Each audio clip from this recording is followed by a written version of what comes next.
Eo amin'ny lafin'ny fiarah-miasa amin'ny firenena ivelany dia tonga nanao fitsidihana ara-panajana ny Premier ministre Cool Roger teny amin'ny Lapamose Rive ny prakidrara Amerikana Andriamatoa Stephen Anderson. Lova Ramanatsoa sy Christian Rakotondramanga no mitondra ny vaovao.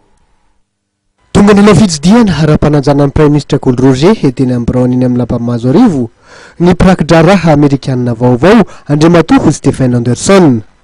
Tsy nisy nipika aloha ny resaka teo amin'ny manam-pahefana rotonta tamin'izao fitsidihana voalohany nataon'ity iraky ny filoham-pirenena Amerikana Andriamatoa Barack Obama ity.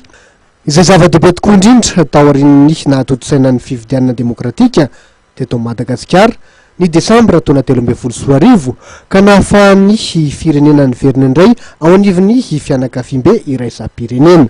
Efa noresan'Andriamatoa Stephen Anderson raha nena tamin'ny filoham-pirenena Andriamatoa Rajaonarimampianina Hery ny tenany no mikasika ireo tombontsoa azon'ny Madagasikara amin'ny fiverenana amin'ny AGOA, ny fanampiana rabola avy amin'ny Amerikana izay mitetina 320 miliara ariary isan-taona ary ny andraikitry ny mpilatsaka sitrapo Amerikana eo amin'ny sehatry ny fanabeazana sy ny ara-tsosialy. Hiasa mandritra ny telo taona eto Madagasikara, Andriamatoa Stephen Anderson.